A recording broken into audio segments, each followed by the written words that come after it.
LDFിന്റെ തെരഞ്ഞെടുപ്പ് മുദ്രാവാക്യവും ആലപ്പുഴ ജില്ലാ കമ്മിറ്റിയിൽ വിമർശനത്തിന് വിധേയമായി.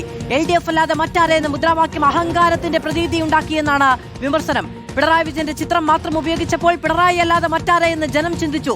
വെള്ളാപ്പള്ളി നടേശനെതിരെയും പത്മകുമാറിനെതിരെയും നടപടിയെടുക്കാത്തതിലും യോഗത്തിൽ രൂക്ഷ വിമർശനം. വെള്ളാപ്പള്ളിയെ തിരുത്താതെയുള്ള കൂട്ടുകെട്ട് ഇടതുപക്ഷത്തെ തകർക്കും. സംസ്ഥാന സെക്രട്ടറി MV ഗോവിന്ദനെതിരെയും മന്ത്രിമാർക്കെതിരെയും രൂക്ഷ വിമർശനമാണ് ഉയർന്നത്. ആലപ്പുഴയിലെ സ്ഥാനാർത്ഥി തോൽക്കാൻ കാരണം ഗൺമാന്മാരുടെ മർദ്ദനമാണ് എന്നും നേതാക്കൾ തുറന്നടിച്ചു. മനീഷ് മഹിപാൽ വിവരങ്ങളുമായി ചേരുകയാണ്. മനീഷ്, എന്തൊക്കെയാണോ ഇക്കാലം അത്രയും പാർട്ടി പറഞ്ഞത്, ഇതാണ് പാർട്ടിയുടെ രീതി എന്ന നിലയ്ക്ക് പറഞ്ഞത്, അതിനെ മുഴുവനും തിരുത്തി പറയുകയാണ് എന്നതാണ് ഏറ്റവും പ്രധാനം. അതിൽ മുദ്രാവാക്യം അടക്കമുള്ള കാര്യം അന്നാർക്കും പരാതി ഉണ്ടായിരുന്നില്ല എന്നത് പ്രധാനമാണ്.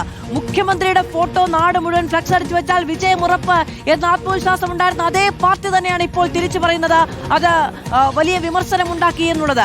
അങ്ങനെ ആലപ്പുഴയിലെ തോൽവി, അമ്പലപ്പുഴയിലെ തോൽവി, ഗൺമാന്മാരുടെ മർദ്ദനം, ഇക്കാര്യങ്ങളൊക്കെ എടുത്തു പറഞ്ഞുള്ള വിമർശനം ഉണ്ടാവുകയാണ്.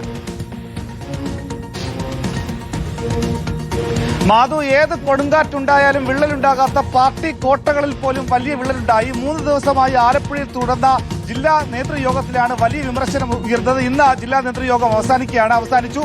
പ്രധാനപ്പെട്ട ആരോപണം ഉയർന്നത്, അവലോകന ചർച്ചയിൽ ഉയർന്നത്, വെള്ളാപ്പള്ളി നടേശനെ പ്രതിരോധിക്കാനായില്ല. വെള്ളാപ്പള്ളി നടത്തിയ പല നിലപാടുകളും ന്യൂനപക്ഷങ്ങൾക്കിടയിൽ വലിയ ആശങ്കയുണ്ടാക്കി. ഇടതുപക്ഷത്തിന്റെ മതനിരപേക്ഷ മുഖത്തിന് മങ്ങലേൽക്കുന്ന തരത്തിൽ മൗനം പാലിച്ചത് തെരഞ്ഞെടുപ്പിൽ വലിയ തിരിച്ചടിയായി. ഒപ്പം തന്നെ ഇടതുപക്ഷമല്ലാതെ മറ്റാര് എന്ന ആ ഒരു ടാഗ് ലൈൻ അല്ലെങ്കിൽ ആ ഒരു വാചകം വലിയ രീതിയിൽ അഹങ്കാരം ധ്വനിപ്പിച്ചു. ആ വാചകങ്ങൾ അങ്ങനെ ഉണ്ടായിരുന്നു. മുൻ മുഖ്യമന്ത്രി പിണറായി വിജയന്റെ മാത്രം ചിത്രം ഉപയോഗിച്ചപ്പോൾ പിണറായി വിജയൻ അല്ലാതെ മറ്റാര് എന്ന് ജനം ചിന്തിച്ചു തുടങ്ങിയ വലിയ വിമർശനങ്ങളുണ്ട്. ഒപ്പം തന്നെ മന്ത്രിമാരായ MB രാജേഷ്, VN വാസവൻ അടക്കമുള്ള മന്ത്രിമാർക്കെതിരെ വലിയ വിമർശനമുണ്ട്. ആലപ്പുഴയിൽ നിന്നുള്ള ഏരിയ സെക്രട്ടറി MB രാജേഷിന്റെ ഓഫീസിലെത്തി ഒരു ദിവസം മുഴുവൻ അദ്ദേഹത്തെ കാണാനും മറ്റു ചില ആവശ്യങ്ങൾക്ക് വേണ്ടി കാത്തിരുന്നു തുടങ്ങിയ വലിയ വിമർശനങ്ങൾ. ഒപ്പം തന്നെ പത്മകുമാറിനെതിരെ നടപടിയെടുക്കാൻ വൈകിയതും അല്ലെങ്കിൽ നടപടി എടുക്കാത്തതും വലിയ വിമർശനമായി.